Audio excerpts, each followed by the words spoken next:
ഇവിടെ ഗെയിം നടക്കുന്ന ഗ്രൗണ്ടിൽ ഒരു കുട്ടി പയ്യൻ ഒരു കാഴ്ച കാണുകയാണ്. എന്താന്ന് വെച്ചാൽ ഗ്രൗണ്ടിൽ നിന്നൊരു പ്ലെയറിന്റെ തോളില് ഒരു ഏഞ്ചൽ വന്ന് മസാജ് ചെയ്ത് കൊടുക്കുന്നു. അതുകൊണ്ട് അവൻ ഉടനെ ടീമിന്റെ കോച്ചിനെ വിളിച്ചിട്ട് പറഞ്ഞു, മാലാക തൊട്ട് ആ പ്ലെയറിന് ഒരു ചാൻസ് കൊടുക്കണം, കാരണം അവൻ ഉറപ്പായിട്ട് നിങ്ങളുടെ ടീമിനെ ജയിപ്പിക്കുമെന്ന്. അപ്പോൾ ഉടനെ കോച്ച് അവനെ തിരിഞ്ഞു നോക്കുകയാണ്. പക്ഷെ അയാളുടെ കണ്ണില് ഒരു ഏഞ്ചലിനെയും കാണാൻ പറ്റിയില്ല. സംഭവം അവനായിരുന്നു ആ ടീമിൽ ഒട്ടും കളിക്കാത്ത പ്ലെയർ. അങ്ങനെ ആ കുട്ടിപ്പയ്യൻ അവൻ കണ്ട കാര്യങ്ങളൊക്കെ കോച്ചിനോട് പറഞ്ഞിട്ട് ഒട്ടും കളിക്കാത്ത പ്ലെയറിനെ ഗ്രൗണ്ടിൽ ഇറക്കാൻ പറഞ്ഞ് കമ്പല് ചെയ്യാണ്. അങ്ങനെ കോച്ചിന് വേറെ വഴിയില്ല. കുട്ടിപ്പയ്യൻ പറഞ്ഞതിനോട് എഗ്രി ചെയ്തിട്ട് നല്ലപോലെ കളിക്കുന്ന ഒരു പ്ലെയറിനെ പുറത്താക്കിയിട്ട് മറ്റവനെ കളിക്കാൻ ഇറക്കുന്നു. അപ്പൊ കളിന്ന് മാറ്റിയ പ്ലെയറിന് ഭയങ്കര ദേഷ്യം വന്ന് പുറത്തേക്ക് പോവാണ്. കൂടാതെ കമന്ററി പറയുന്ന ആള് ഈ തീരുമാനം ഒരു മണ്ടത്തരമാണെന്ന് മുറക്കെ വിളിച്ച് പറയുന്നു. അങ്ങനെ ഗെയിം സ്റ്റാർട്ട് ആകുന്നു. നോക്കുമ്പോൾ ഓപ്പോസിറ്റ് പ്ലെയർ ബോൾ നല്ല വീശി എറിയാണ്. പക്ഷെ അവൻ ബോൾ അടിക്കാതെ മിസ് ചെയ്യുന്നു.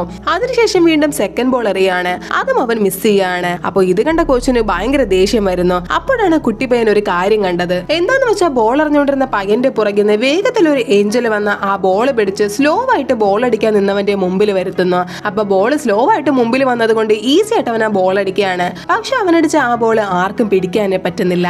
അങ്ങനെ അവരുടെ ടീം ജയിക്കുകയാണ്. അപ്പൊ ഇത്രയും കാലം എല്ലാവരുടെ മുമ്പിലും 0 ആയിട്ട് നിന്നവൻ ഇന്ന് ഹീറോ ആവുകയാണ്.